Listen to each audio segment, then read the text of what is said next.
Alright guys, with the increasing complexity of the express entry draws with so many weights and so many changes around express entry, the cutoffs going over 500, a lot of people are now confused and they want an answer as to Sahil, what do you think can be done? What kind of programs do you think are still simple or can be explored? Because the direct pathway to PR, especially for people over the age of 30, as you all know, is becoming increasingly difficult. Now with M44 coming in, the C19 creating a lot of groupings, it is now, I can comfortably say that the scores above 500 can be a reality, and they are exactly the reality with the express entry draws around the month of July. The 500 mark is not an easy mark to reach. Now the main topic of the day will be what are the alternates and what are the possibilities to crack this puzzle of PR, and how to exactly build your pathway to a particular PR. What are the kind of options that you can look at? We don't have a definitive answer because every profile is different, every person is different, but still I will share a couple of indicated pathways in this video today, which I can use and use them to explore your possible dreams of coming to Canada as a PR. Do watch till the end, and my name is Sahil and see you on the other side.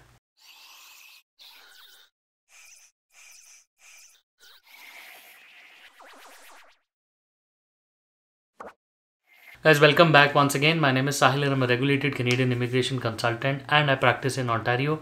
My office is here. If you have to get in touch with me, my number is on the screen and the details are there in the description box. More than happy to connect with you. Before we proceed any further, please make sure that you hit the subscribe button and the bell icon, because we talk a lot about Canadian immigration. And if you are an aspirant of coming to Canada, this is the channel that you must be subscribed to all the time.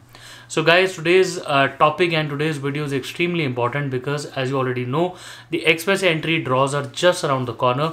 And this time in the month of July, the express entry, the CRS cutoffs are expected to sit above the mark of 500. Now guys, traditionally, if you have to reach the mark of 500, a lot of things have to go in tandem, which would be an age below 30, probably the person having masters or even PhD. Then a person would be, usually be single, having an IELTS of CLB 10, and then putting in the peppers of, say, maybe the person has a relative in Canada, or maybe has a French, or maybe a job offer. All of these things are really hard to do, and only the perfect files do sit through.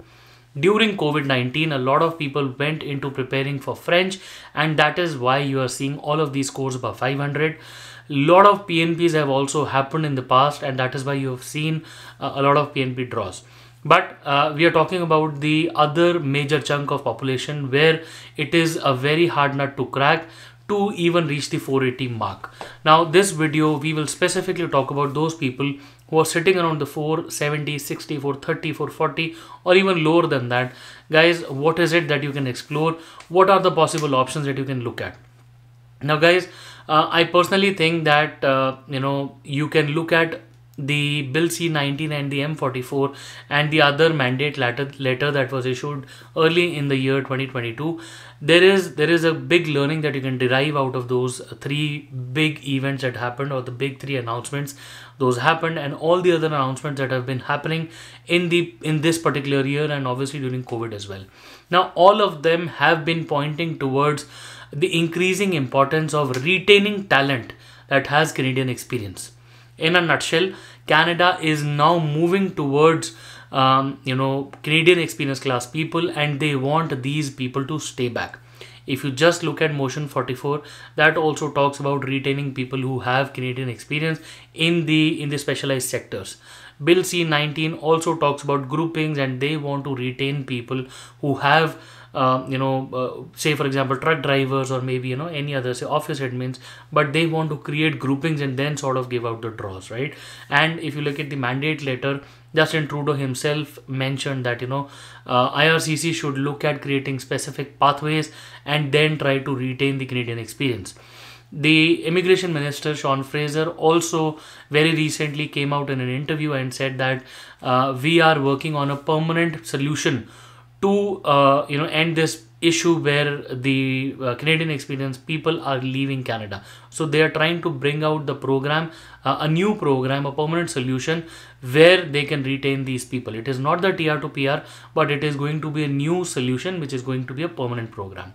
Now guys, if you look at all of these, this typically points towards the possible solutions of I would say a student visa is a good exploratory situation, where if you have the right age, the right background, years of gap and education, you should definitely explore student visa, because once you study in Canada, you can then convert it into an open work permit, get Canadian experience class or maybe Canadian experience, and then make your pathway to PR through these upcoming programs.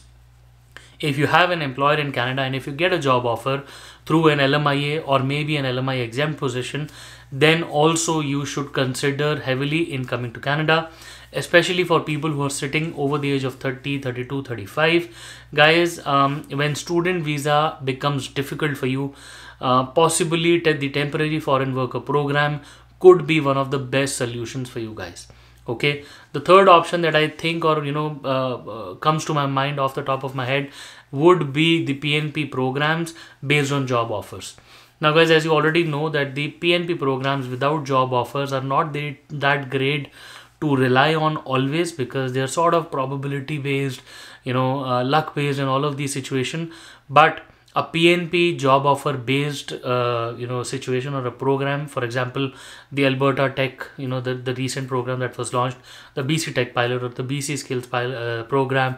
You have now Nova Scotia in it. Then you have the Ontario program that gives you the OINP, that gives you more points if you're working in the NOC A category, or you're able to build those points. All of such programs are really great to explore. If you look at the pilot programs like the AIP, and if you look at the the tech pilot program or the agri food pilot program, all of these programs are again heavily reliant on job offers. So guys, if the student visa is not working out for you, or if the temporary foreign worker program is not working for you, then you could look at this PNP job offer based. A lot of people do consider coming to Canada on visitor visa, and then they are sometimes able to find jobs or maybe convert their visitor visa into student permits.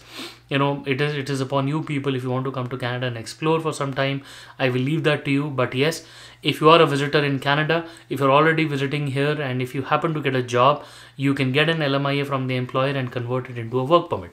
Or if you if you get into a prerequisite course, and if you're able to mend your path to a study permit, you can look at that as well.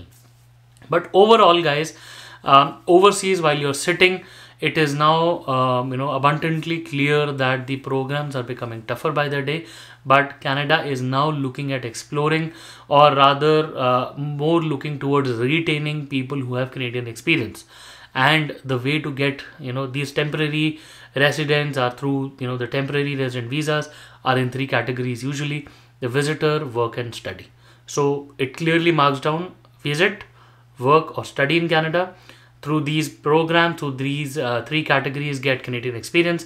And then we have the Bill C-19, we have the other separate program that the minister is working on, the M44. All of these guardians looking at you to give you the permanent residency that you're looking for. Guys, it is extremely important in the year 2022 and the upcoming 23, 24 and the years onwards. For you, it is extremely important for you to build your pathway. It is no more the year 2018 or 19 where express entry was there to everybody's rescue. Today, the Canadian immigration scenario is extremely complex, and you really have to be really smart, and you need to mend your way into it. If you have your personal situation to discuss with me, please feel free to schedule an appointment with me, and I would be more than happy to explore your situation and see what are the possible pathways that you can work on. Guys, I really wish you all the best, and I really hope that all of you get your pathways to PR, and I really hope to see you soon in Canada. All the best.